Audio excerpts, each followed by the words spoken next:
Segundo Cristo, por T. Austin Sparks, editorial 1. Nota: durante os muitos anos deste ministério falado e impresso, muito foi dito a respeito da Igreja. Isso levou a não poucos pedidos de aconselhamento de muitos que estão em dificuldade sobre este assunto. Posições na obra do Senhor. É um sinal dos tempos que há um reavivamento tão considerável de preocupação em relação à Igreja. Muitas conferências sobre o assunto estão sendo realizadas. Muitos movimentos de igreja estão em andamento e uma considerável literatura está sendo publicada. Não é nossa intenção entrar no campo da discussão e controvérsia em relação a este assunto em geral. As questões que nos chegam são quase inteiramente relacionadas à natureza essencial de uma igreja do Novo Testamento. Como tal igreja é formada, quais são os princípios que a governam e questões semelhantes. Há muita insatisfação e inquietação entre muitos crentes sinceros e servos de Deus, em grande parte devido ao estado pobre ou mesmo ruim existente em tantas igrejas. Em não poucos casos é devido ao erro no ensino, ou desordem e pecado. Muitos se queixam de fome espiritual, e muitos mais estão cansados de mero formalismo e morte espiritual. Enquanto a igreja perfeita nunca existiu nesta terra, e enquanto sempre houve e sempre haverá falhas e fraquezas, ou pior, há realmente a necessidade de uma reconsideração e uma recuperação da natureza e função essenciais da igreja. E, portanto, embora não pretenda ser especialista no assunto, nos sentimos constrangidos a oferecer o que sentimos que podemos ter de luz nessa direção. Isso nos propomos a fazer em 1 ou 2 editoriais. Pergunta: o que é a igreja e quais são as igrejas? Temos no Novo Testamento um plano claramente definido e completamente estabelecido da igreja, sua ordem, constituição, métodos e trabalho? Existe um sistema conciso e elaborado na natureza de uma planta que está pronto para ser copiado e reproduzido em qualquer lugar e pode ser reconhecido como fiel ao tipo em qualquer lugar? A resposta é decididamente não. Mas, se queremos dizer, há no Novo Testamento uma revelação da mente de Deus quanto à igreja, em sua natureza, constituição e vocação? Não há contradição com o que foi dito acima quando dizemos sim, decididamente sim.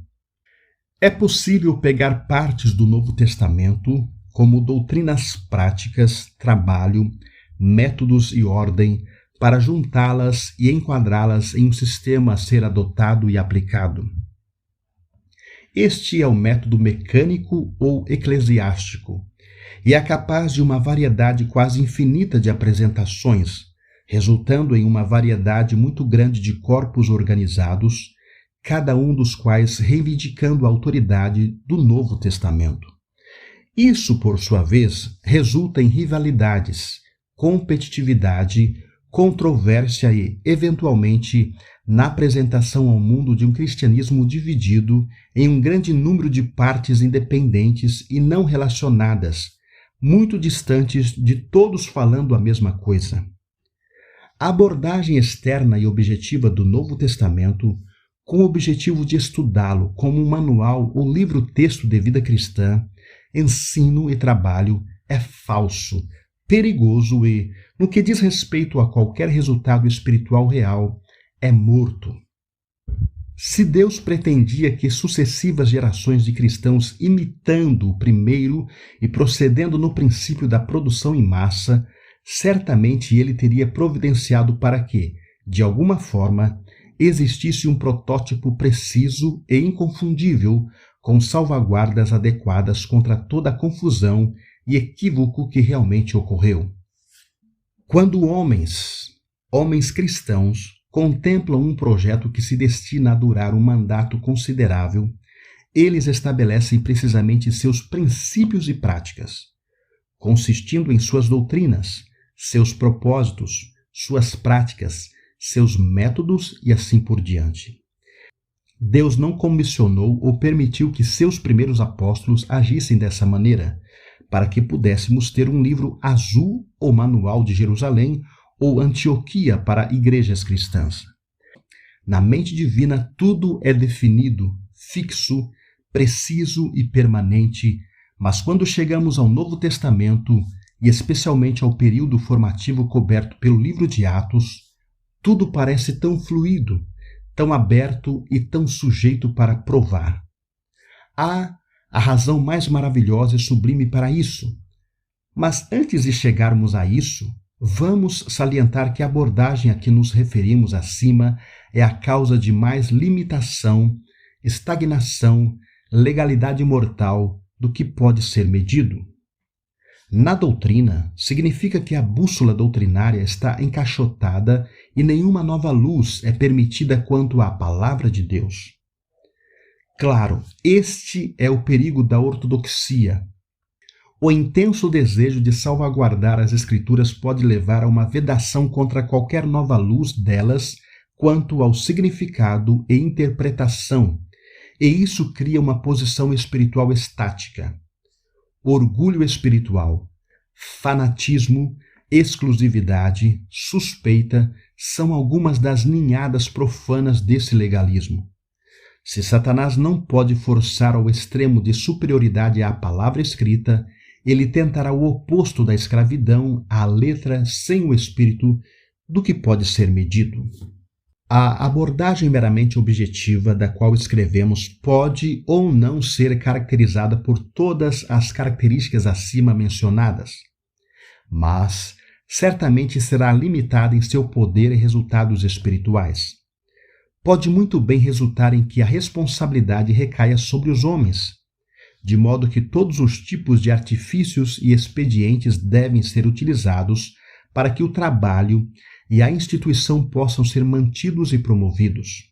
O cristianismo tornou-se quase inteiramente uma coisa assim agora, e é praticamente impossível para a grande maioria dos cristãos, seus líderes especialmente, entender ou até mesmo acreditar que Deus pode fazer sua obra sem comitês, conselhos, maquinaria, propaganda, organizações, apelações, relatórios, nomes, delegações, patrocínio. Estamos cientes de que o anterior é principalmente negativo, mas é necessário para conduzir ao positivo, ao qual passamos agora.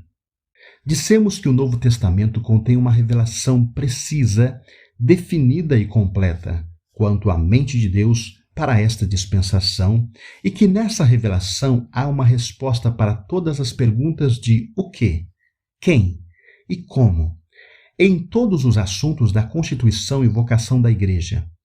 O que é essa revelação? A resposta é que não é um sistema como tal, mas uma pessoa. Aquilo que no Novo Testamento é secundário e uma consequência, agora se tornou primário. Ou seja, os resultados foram feitos às primeiras coisas e governantes, enquanto o que vem antes deles, como a causa, é negligenciado. Se olharmos novamente, veremos que tudo o que veio a existir sob a primeira atividade do Espírito Santo foi o resultado de uma visão de Cristo. Com isso queremos dizer o que o apóstolo quis dizer quando registrou a substância de sua oração pelos crentes. Para que o Deus de nosso Senhor Jesus Cristo vos dê espírito de sabedoria e revelação no pleno conhecimento dele, iluminados os olhos do vosso coração, para que o saibais, etc. É uma visão do imenso significado de Jesus na ordem eterna e universal. Com os apóstolos, essa visão foi posterior aos dias da associação física, durante os 40 dias após sua ressurreição. Foi como o raiar de um novo dia. Primeiro, essas insinuações, como quando a luz incerta passa sobre os céus. Em seguida, raios mais firmes e certos, levando ao dia de Pentecostes, quando o sol apareceu em plena glória no horizonte, dissipando a última sombra de incerteza. Naquele dia, eles ouviram como por um céu aberto. O mistério do passado foi dissipado. A Bíblia estava aberta como um livro novo. Eles ouviram na luz da eternidade. Eles começaram a ver que, enquanto ele era o Filho de Deus glorificado e pessoal, ele mesmo era a personificação de uma grande e vasta ordem e sistema celestial e espiritual. Este ver foi absolutamente revolucionário. Foi uma crise da qual nasceu um novo mundo e uma nova criação. Fiel a este princípio fundamental, toda essa vasta revelação que veio ao longo dos séculos e através do apóstolo Paulo, surgiu daquela crise descrita por ele como aprove a Deus revelar seu Filho em mim. Gálatas 1,16. Eu o recebi por revelação de Jesus Cristo. Versículo 12. Todos os implicados estavam na crise. O conteúdo completo era uma revelação progressiva e crescente. Embora houvesse algum testemunho inicial, os apóstolos não formularam em conferência um empreendimento, uma missão, com todos os arranjos e organização relacionados. A nova vida arrancou as folhas velhas e vestiu o novo organismo com uma nova vestimenta de dentro. O poder, a energia e o impulso interior do Espírito Santo produziram um caminho e uma ordem, não pensados, não intencionados por eles, e sempre para sua própria surpresa. O que estava acontecendo era realmente que Cristo estava tomando forma dentro deles, individual e corporativamente, pelo novo nascimento e crescimento. Os crentes e as companhias estavam se tornando uma expressão de Cristo. Aqui chegamos à natureza essencial da vida cristã e da igreja. Para que, no pensamento de Deus, os cristãos existem? Para que existe a igreja? Para que existem as igrejas locais? Há apenas uma resposta. A existência e a função é ser uma expressão de Cristo. Não há nada menos e nada mais do que isso. Cristo é o Alfa e o Ômega, o princípio e o fim, e tudo entre eles. Seja esse o ponto de partida, que essa seja a regra e a realidade governantes em todas as matérias de vida e de trabalho, e ver ao mesmo tempo a natureza e a vocação da igreja. Este vasto e incompreensível sistema celestial, do qual Cristo é a personificação pessoal, toca cada detalhe da vida pessoal e coletivamente. Mas lembre-se, apenas o Espírito Santo vê e sabe como é assim. Portanto, como no início, tem que haver uma total submissão e direção pelo senhorio do Espírito Santo. O que a corrente sanguínea é para o corpo humano, a vida divina é para a igreja, que é seu corpo. O que o sistema nervoso é no reino físico, o Espírito Santo está no espiritual. Entenda todo o funcionamento desses dois sistemas no natural e você começará a ver como Deus escreveu seus grandes princípios celestiais, primeiro na pessoa de seu Filho e depois em seu corpo corporativo.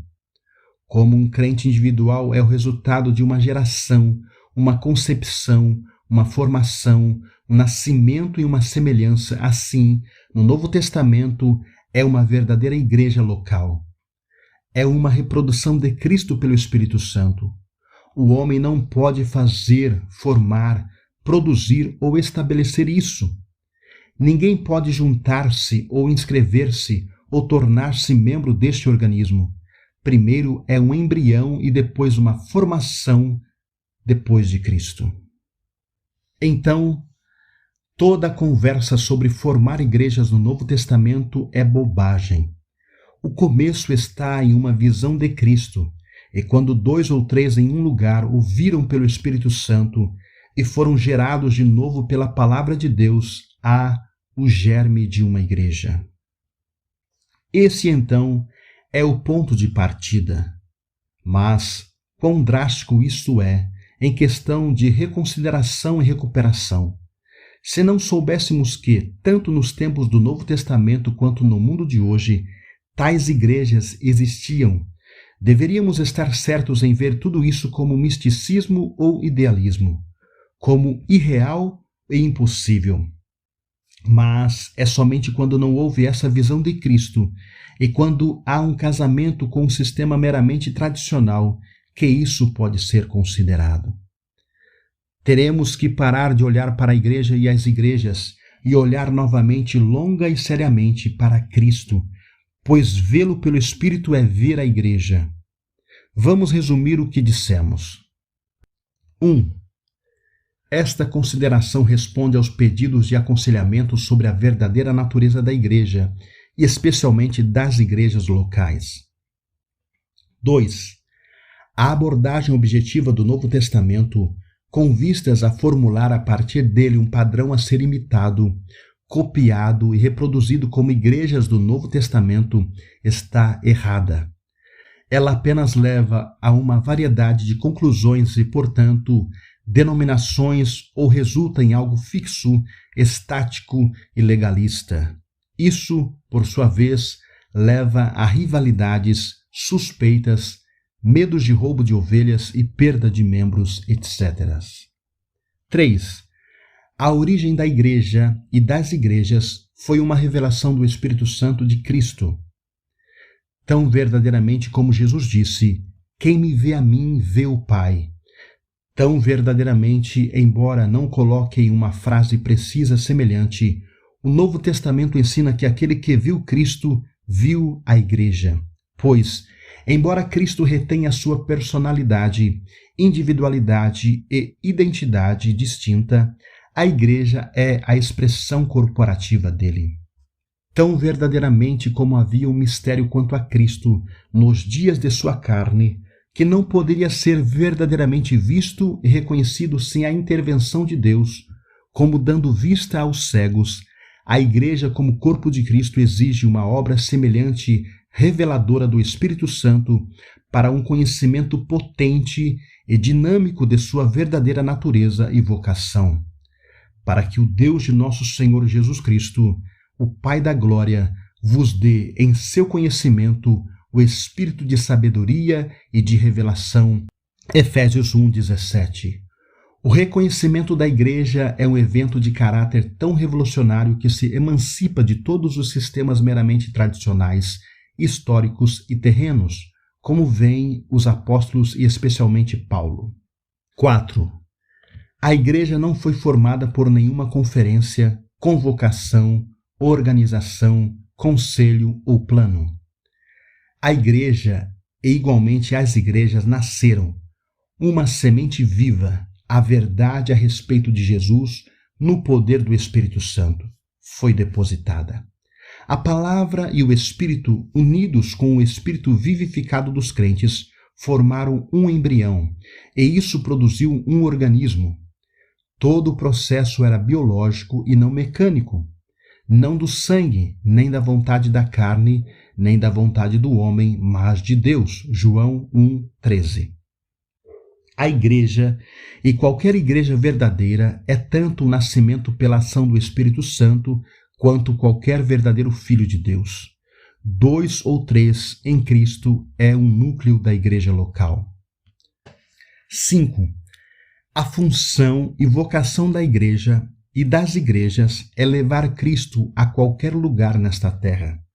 O teste é sempre somente se e quanto Cristo é encontrado e ministrado lá. Qualquer coisa e tudo que não traz Cristo verdadeiramente ou ministra ao seu crescimento não tem lugar em uma igreja verdadeira. Em propósito e natureza, a igreja é Cristo, e assim são as igrejas localmente, nem mais nem menos. Dito isto, antes de passarmos ao aspecto construtivo deste assunto, há duas importantes discriminações e distinções a serem feitas. Primeiramente, a igreja não é coextensiva com o cristianismo. O que é chamado de cristianismo é um enorme conglomerado e massa de contradições. A igreja não é contradição em si mesma e não permitirá que seu nome cubra quaisquer contradições. Cristo não é dividido nem contraditório. A coisa que agora atende pelo nome de cristianismo abraça entre seus dois polos quase todas as compleições e inconsistências concebíveis. Em um polo tem a aparência de um liberalismo que nega toda a verdade fundamental quanto à pessoa de Cristo, a autoridade e a confiabilidade das Escrituras, a obra expiatória da cruz, a ressurreição corporal de Cristo e assim por diante. Mas tudo isso está incluído no título cristianismo. No outro polo temos o legalismo duro, cruel, fanático, que pode recorrer à força física e ao uso de armas letais para sua defesa ou propagação. Conhecemos casos de lutas físicas reais entre líderes do que seria chamado de corpos evangélicos ou fundamentalistas. Isso também está incluído no termo cristianismo. Não, a igreja não é coextensiva com essa confusão e babel de línguas.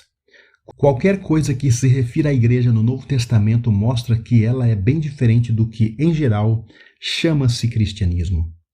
Cristão, originalmente, significava apenas Cristo único. É um golpe de mestre do grande difamador e desacreditador de Cristo, por um lado, ter colocado esse título sobre tanto que realmente não suporta, e por outro lado, ter confundido a igreja com ela, de modo que a palavra igreja pode se aplicar a quase tudo, um edifício, uma instituição, uma denominação, etc. A igreja é santa, sagrada, indivisa, celestial e toda de Deus. Não apenas cerimonialmente sagrado, mas intrinsecamente. A segunda coisa, a título de distinção, é que existe uma diferença entre estar na igreja e entender o que isso significa. Não é uma diferença essencial, mas que pode resultar de uma compreensão imperfeita de Cristo ou de uma instrução inadequada. Ou seja, está ocupado em fazer os crentes entenderem no que eles chegaram por meio da fé em Jesus Cristo. Este conhecimento se mostra de grande e vital importância. Qualquer que seja o ensinamento barato e frívolo de muitos, de que a única necessidade é ser salvo e tudo está bem, um ensino que explica em grande medida a atual condição deplorável do cristianismo, os apóstolos positivamente não têm essa visão. Eles trabalharam noite e dia para que os crentes soubessem no que haviam entrado.